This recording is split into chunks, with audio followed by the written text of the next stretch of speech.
tell us what brought you to the Methodist Church and how you became, I guess, the president of the Methodist Church here in El Salvador? Well, the church in El Salvador is only 22 years old, and actually I have been in the Methodist Church for 21 years right now. And I came to the Methodist Church when it just started in El Salvador because you see the first people coming as missionaries here, and they were people full of love and compassion for the people. Actually, when I was a child, I was a child that I wasn't able to go to school. So somebody in the U.S. through Compassion International is a Presbyterian minister. He supported me to go to school. So when I saw the first missionaries coming here and working for the people and helping the people, it was for me really, it was really important to get close to that people, because I want to see why they are helping other people. You know, in our culture, in those years, you don't see that many people helping other people. But I really want to know why these people is helping these people, what they will receive to help somebody else. And because I had somebody that helped me before, and that was just very good for me, just having the opportunity of education. And actually, those missionaries fished me to the church. They reached me to the church. My friends from my age, that they were in the same situation, they were not able to go to school, and they don't have the opportunity. So many of them, they become gang members, and some of them, they don't even exist anymore. Before I come to work with the Methodist Church, I was a member in the church. I mean, I was part of the youth. In one of my first ministries in the church, I was the clown of the church. I really love to work with children, and I decided I want to be a clown to make children happy. And everything happens because we have very bad disasters before, and like going to the communities where the people suffer different disasters, like all their belongings were washed away, their houses were destroyed, the children were naked without anything, just to come as a clown and make them happy, and bring them a smile. It was something really good. So that was the first thing I did in the church. The last 10 years, we have been able to develop more communities, more churches, more areas. Right now we're about 1,500 members, 1,500, and we have 13 congregations.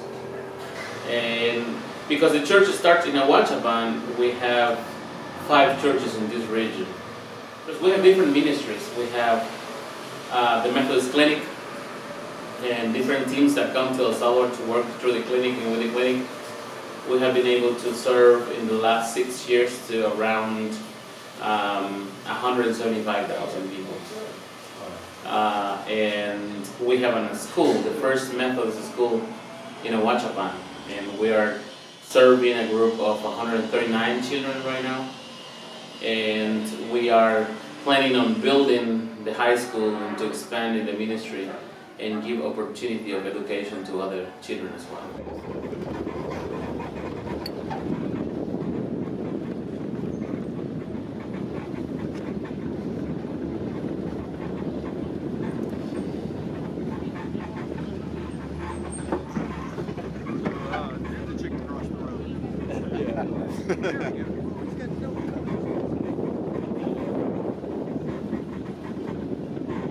One of the reasons because I came to La Gloria is because in that area it was very difficult to get to that place because the road is very difficult. It wasn't paved at that point, and also there were a lot of children there and a lot of needs.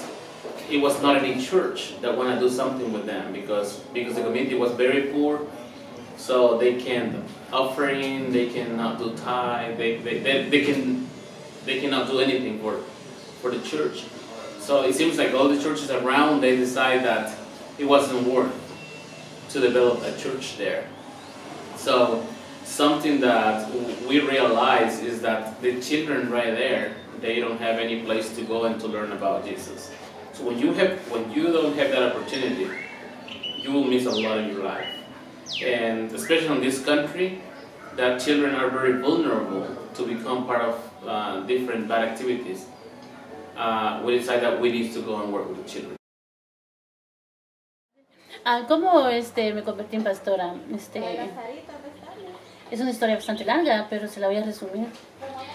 Inicié trabajando con niños en escuela bíblica y estamos allá en mi casa, en una galera, en una ramada. Y She started the ministry with Bible school in this area.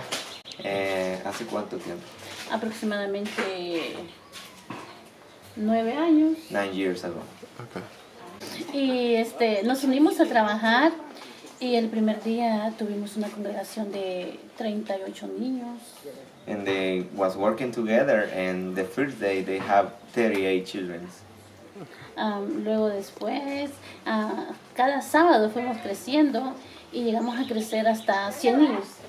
And they was working just on Saturdays, and one Saturday they have 100 children. Iniciamos allí y luego después el pastor dice, yo me comprometo en pagar un alquiler y busqué un alquiler para que pueda trabajar con los niños, una casa de alquiler. When the pastor Juan came, he told her that they need to find a place and Okay. that they're gonna give the support to pay the rent.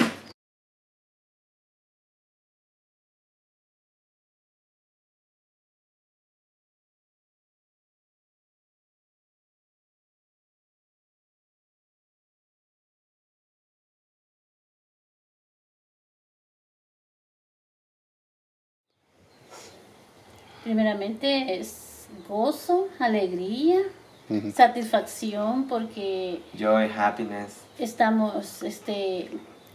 hemos orado por nuestro templo durante 5 años. because they was praying for the sanctuary for 5 years. Oramos primeramente por el agua Yeah. y The first thing that they prayed for was the water. viene un proyecto privado que se llama Nilo y trae agua domiciliar. And then a company came to bring the water for the community. Pudimos ver el agua en las casas. And they saw the water in the homes, every home. Luego después nos sometemos a ayunos, oraciones, vigilias por la luz. And then they pray and they were fasting to get the electricity in the community as well. Porque habían proyectos que se habían solicitado hace 30 años, pero siempre habían sido anulados. Because they were asking to get the electricity here for 30 years, but nobody answered them. Y nosotros oramos un año. And they prayed 1 year for the electricity. Y un día dice el alcalde, vamos a llevar alumbrado eléctrico para las casas, pero también público. And one day the mayor, he said, we're gonna give you the electricity for the homes and also the streets. Si nosotros creamos niños sanos y mantenemos niños sanos, pues vamos a tener una juventud sana.